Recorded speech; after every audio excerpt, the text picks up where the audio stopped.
distinguished heads of state and government, national representatives, and representatives of international organizations, ladies and gentlemen. As a citizen and as a president of Uruguay, it is a great honor for me to occupy once again this seat and address all of you. I come to this forum bringing to you the largest and most representative forum of the world today, the greetings from the people and government of my country.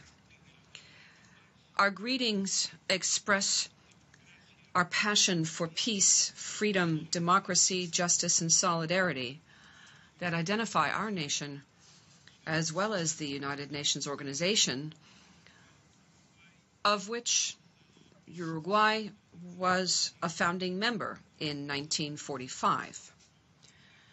And at present, Uruguay is a non-permanent member of the United Nations Security Council.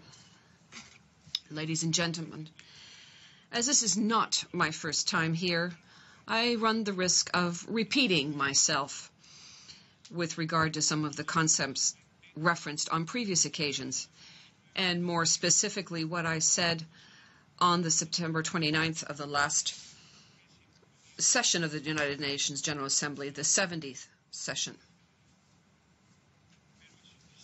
However, I take that risk with some exceptions.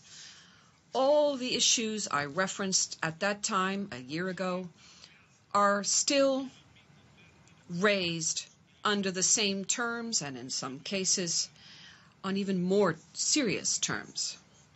And please do not misunderstand my words.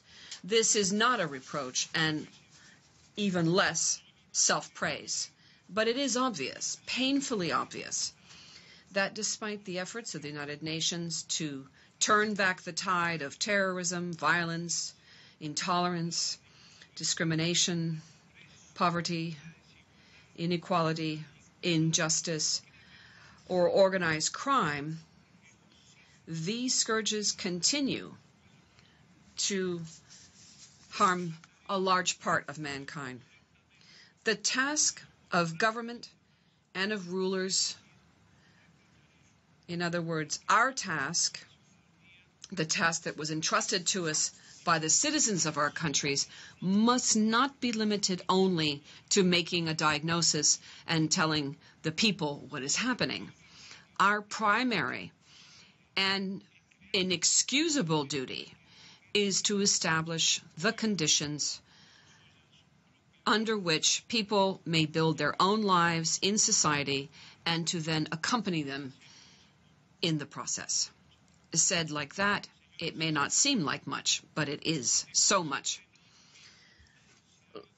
Ladies and gentlemen, although we're aware of the great significance of other issues to be discussed at this assembly, let me refer to a specific issue which may not be news, but no doubt it is very important, because according to the data provided by the World Health Organization, it is the main cause of death worldwide, and it is particularly the main cause of death in low and middle income countries.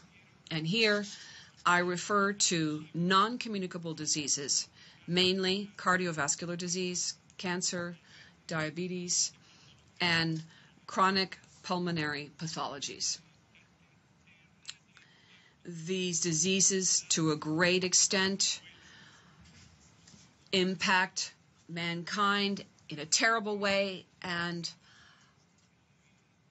dramatically impact the lives of our peoples. These diseases, which are avoidable, are to a large extent directly related to the supposedly typical behaviors of the modern lifestyle.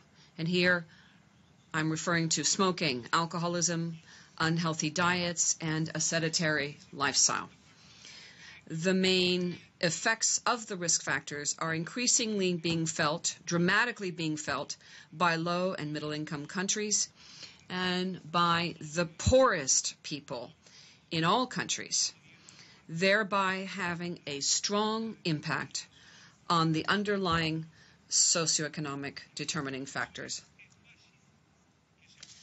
It is easy, therefore, for a vicious circle to be formed in these populations. Poverty exposes people to behavioral risk factors of non-communicable diseases, and these diseases in turn tend to exacerbate poverty for people and the families of those affected. Also, sanitary systems suffer from the impact of high,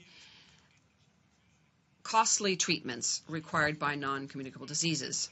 Let me just give you an idea of what I mean without being too dramatic. Let me give you some examples. No doubt most of you know these facts, but I'd just like to highlight a few.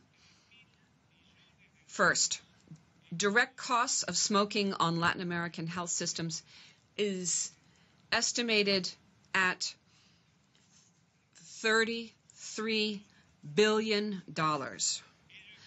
Now that is equivalent to 0.5% of the gross domestic product of our entire region, and it's equivalent to 7% of the amount estimated to be spent on healthcare annually. And yet the taxes on tobacco in our countries are lower than 50% of the direct cost which results from smoking and the harm that it causes. Second, it is estimated that in 2009, the global economic cost of cancer in Mexico, the Caribbean, and Central and South America is estimated to have reached $286 billion in terms of direct costs, i.e., doctor consultations, analysis, diagnosis, treatment, medicines, hospital stays, palliative care, etc., and indirect costs such as transportation, lodging, loss of working hours, and productivity, etc.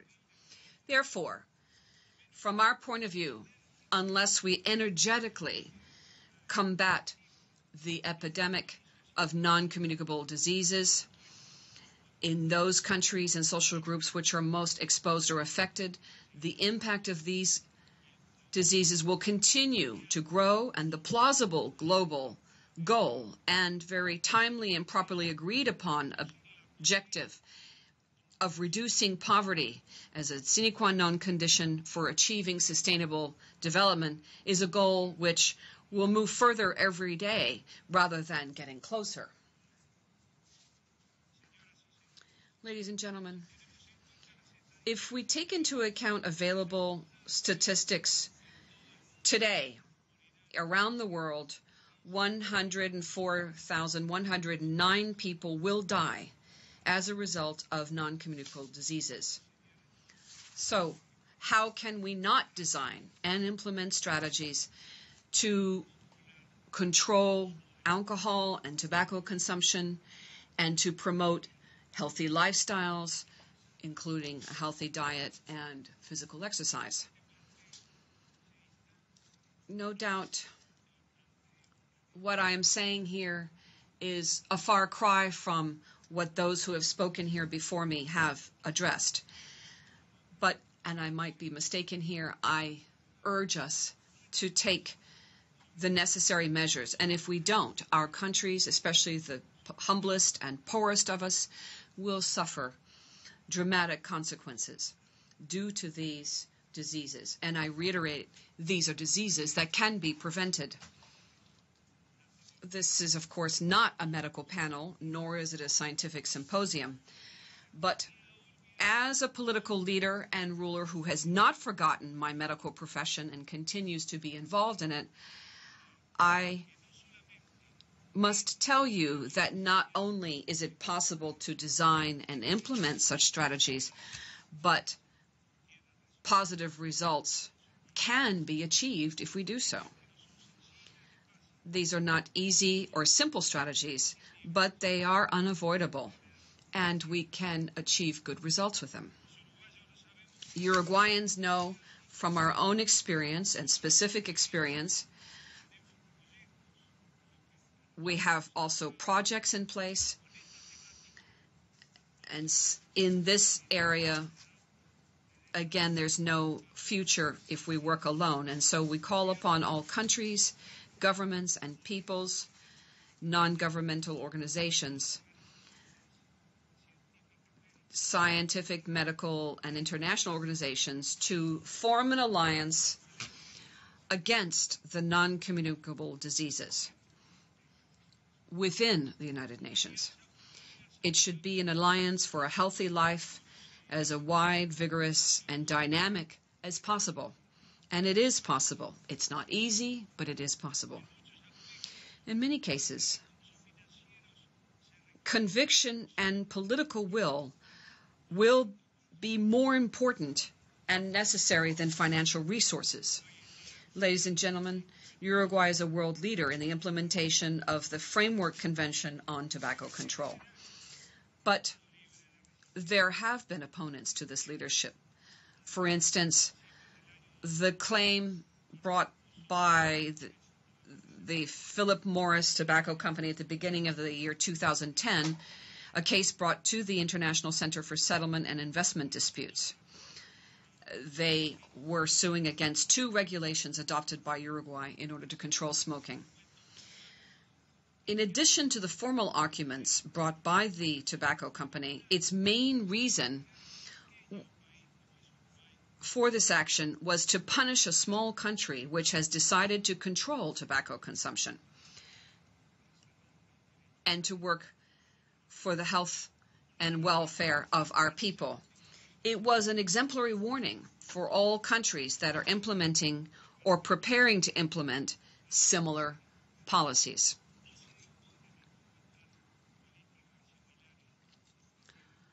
And so they were to learn the lesson being taught by the tobacco company bringing this case. The dispute settlement process was long, winding, and extremely costly, but ultimately, last 8th of July, the Arbitral Tribunal of the International Center for Settlement and Investment Disputes handed down its ruling. It was decisively favorable to Uruguay. None of the claimants' arguments were accepted, and more importantly, the policies adopted by our country were recognized as sovereign, legitimate, and respectful of the international commitments undertaken by Uruguay and international law. But this is not just a coincidence, and in that sense, from this forum, I thank the World Health Organization, and I thank many countries represented at this assembly and all the institutions and individuals who, in one way or another, supported Uruguay's cause in this controversy. Thank you.